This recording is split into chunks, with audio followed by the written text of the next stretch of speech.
Oh shit, it's time to make another video. None of this is real. It's all, I just read it from here, it's all a lie.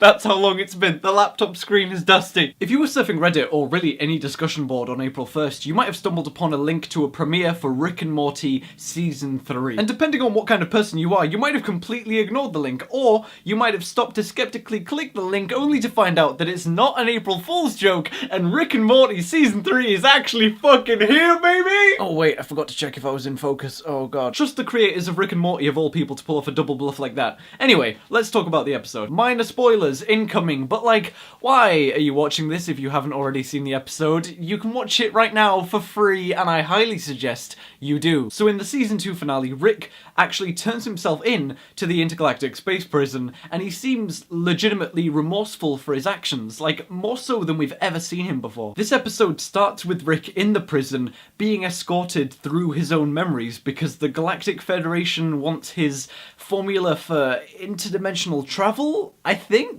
And then we cut to Earth, the version of Earth that we've been following through the series, I think.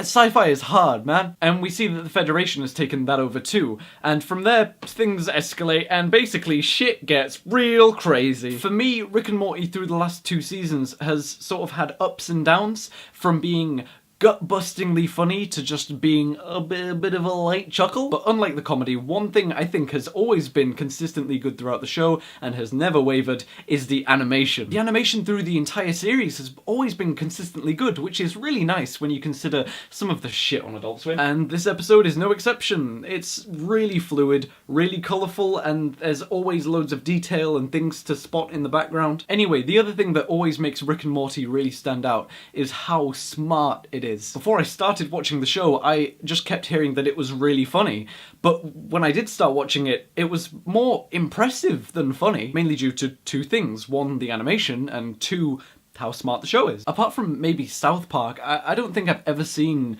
a show so seamlessly integrate crude and vulgar humour with such clever writing. But while South Park focuses all its clever writing on things like social and political commentary, Rick and Morty focuses it more on its own story, its own characters, and the jokes that can spawn from there. I'm always just so impressed by how they can make it so simple and weirdly intricate at the same time. And again, this episode is no exception. There's a lot of stuff involving body swapping, going inside of other people's memories, and, you know, interdimensional travel, obviously. In terms of story, this episode doesn't really stray too much from the usual Rick and Morty style. It's mostly variations on gags and plot points that we've seen before. But I think that's okay, and it makes sense that that's what they'd want to do.